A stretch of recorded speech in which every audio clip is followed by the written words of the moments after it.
Top of the Line. Today we will be covering the first round of March Madness games. Let's get started. Let's start off with the best team in the NCAA right now. UConn defeating Stetson by almost double. Then they defeated Northwestern by about 20 points. Thoughts, Noah? You know, what an upset. I did not expect Stetson to lose. No, I'm kidding. These were two pretty easy games for UConn. Got right past them. UConn, besides Houston, probably the best team in college basketball. And I think the final is going to shape up to be Houston-UConn if I'm not kidding myself here. But, we got to see how it plays out. Obviously, we have teams like Iowa State in there. So we just got to see what happens. But that's what I think is going to happen. I think two great games by UConn starting off strong. Moving on, Michigan State versus Mississippi State. Michigan's great defense got them the win on this one. Thoughts? There's just something about the name Michigan and defense because you see Michigan football, their defense is amazing, and now Michigan State has their defense to win this game over Mississippi State. I mean, what a great game, what a great win for Michigan State. They propelled themselves to the second round, and I think they did a great job executing. Let's talk about some great games to come. We got Illinois versus Iowa State. It should be a good game, with Iowa State favored by a slight fraction. Anything could happen. Who do you got winning? So for this matchup, you have two great teams. I believe the 2 and the 3 seed in their bracket. But honestly, here I'm gonna go with what the favorite is. I'm gonna go with Iowa State here. I just think they have a better all-around team. I think they're hotter right now. I think they can execute better on the court right now, and I think they're going to go ahead and they're going to go win this game, and they're going to advance to the next round. I got Iowa as well. That's all we have this week, but don't go anywhere because next up is Nick Lynch and Rocco on the NBA. Hello and welcome back to Top of the Line. I'm Nick Lynch. Rocco Coppola along with you. And the NBA is getting more intense by the week with the playoff race. The East is hot right now, but the West is even hotter. So we will jump right into the Western Conference playoff race, and it is tight with the play-in tournament, the newly added play-in tournament that has just been added to the league just a few years ago, and it's already having some drama right now. The Sacramento Kings are in 6th place. They hold the final Western Conference playoff spot to automatically get in. The Dallas Mavericks are not too far behind. The Phoenix Suns are 8th, and then the Lakers and the Warriors finish off the play-in tournament. But the Houston Rockets, who have been on a 9-game winning streak, are closing in on the Warriors. Who would have thought? The Rockets are back to relevancy? Yeah. Almost. Wow. I think I speak for everybody when I say we want the Mavericks in the playoffs just because of Luka, Kyrie. Team looks really good. But now I'm a big Rocket supporter. Yeah, I'm still mad that they rigged the Knicks against the odds with the refs. But hey, let bygones be bygones, right? The Rockets now, this could be good going forward. You change the identity. You get that stench out of the locker room that was there for 3 years since Harden left. And now you have an opportunity to prove teams wrong. Hey, get into the play-in tournament. Compete. Try to win. That way, if you get in somehow, maybe you win a playoff series. Anything could happen in the NBA playoffs, even though most of the favorites tend to win from time to time because it's not March Madness. But who's to say the Rockets can't do something if they get there? Right. Like, who knew we would be talking about the Houston Rockets on the show this Houston don't exactly got a problem no more. Listen, the Astros have been consistent the last few years. The Rockets are starting to pick up some steam. C.J. Stroud's the new face of that state. Yes, guys, Cowboys fans, Dak Prescott is second fiddle. Oh, okay. Now we move on to the national TV schedule. So Tuesday, the Oklahoma City Thunder against the Philadelphia 76ers. And then at 10 o'clock, the Dallas Mavericks and the Golden State Warriors for TNT Tuesday. And then Wednesday on ESPN, the Memphis Grizzlies are at the Milwaukee Bucks. And 10 o'clock, the Cleveland Cavaliers and the Phoenix Suns. And then Thursday with TNT, the Atlanta Hawks and the Dallas Mavericks, and then the Denver Nuggets and the LA Clippers for the second game of the doubleheader. There is no game on Friday because of the college basketball tournament, which Matt and Noah will be talking about later. But those are some pretty good games. I'm interested to see Thunders and Sixers. Thunder Sixers is going to be fun. Any status on Embiid? I haven't checked on him in a while. Embiid, I think he's back playing. He's back?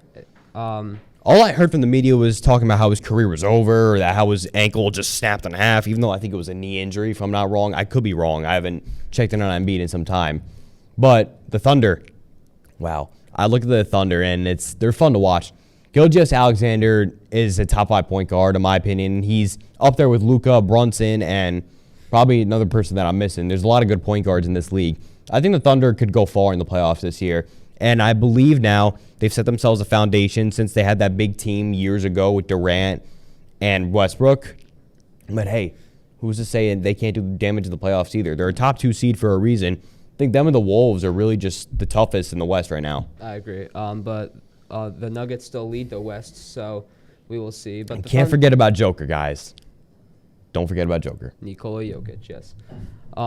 But the Thunder, they're going to be a fun team to watch for the next several years because they have a ton of first-round draft picks. They got through trades with teams like the Nets and the Brooklyn. Yeah. Brooklyn loves feeding everybody all these cool assets that they just go on to become good stars. Hey, surely any trade that Brooklyn made in the past few years got them a championship, right? I don't know. Did it? Oh, the Nets stay poverty. No. And the Nets stay poverty like always. Well, that's why they're not in the playoffs this year. One more thing I feel like we should mention before we go off air. Of course. How bad did this team fall off, Brooklyn? Brooklyn went from firing their coach to getting ramped by the Knicks. Again, what's that now? 6, 7 in a row ever since they had that big streak. It's become forgotten about at this point.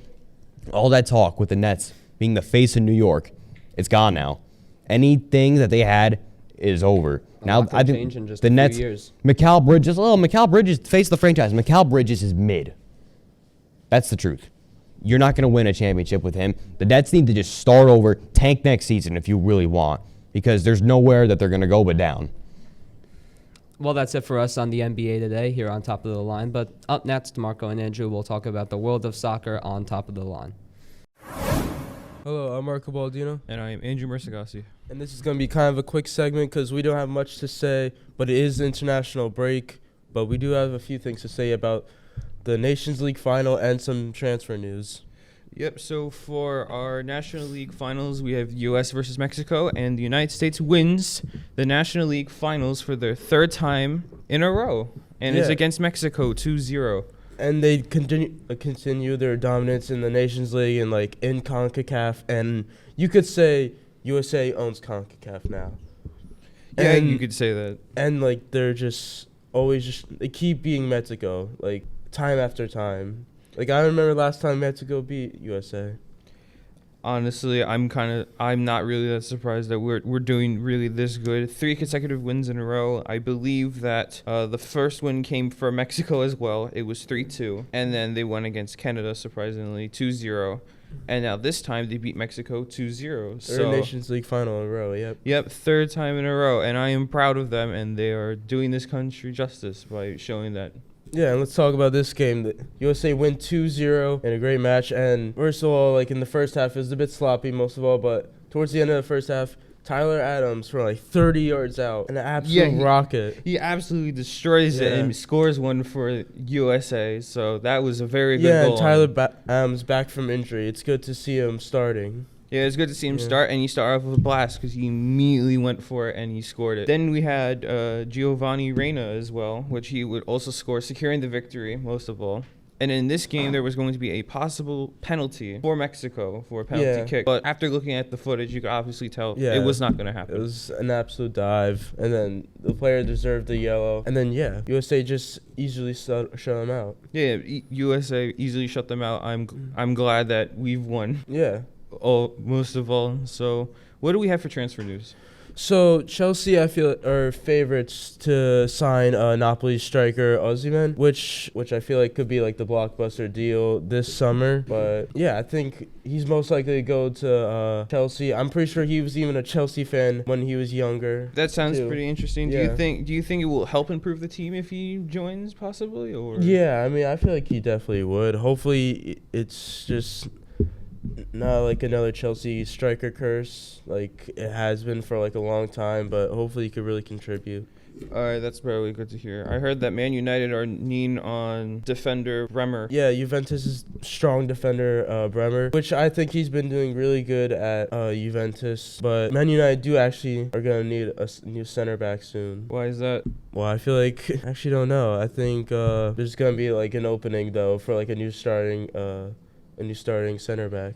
So I wonder who else they're going to choose for that Yeah. center back. Honestly, I have no clue. And now, the 4 top Premier League clubs eyeing Madrid's Rodrigo, like such as Liverpool, Man City, Arsenal, and Man United, are monitoring Real Madrid's Rodrigo. Even those 4 teams contacted Real Madrid saying what is like his availability in the summer, and I'm pretty sure Rodrigo's gonna move summer. This is probably an interesting case for him, just because the top 4, like right now, they're Yeah. leading right now. If he can secure a deal with at least one of those Yeah. 4, Oh, he's definitely gonna go to. I feel like he's definitely gonna go to one of those 4. Obviously, a top team. yeah, obviously, Yeah. it's just that it depends on what team. It depends on what kind of deal they make, so then they can eventually get him on the team. So it's really up to them, honestly. So anything could happen with that. Thanks for watching. Tune in next week for a recap of NFL and college basketball games and the continuing coverage of soccer. All of this and more on the next episode of Top of the Line.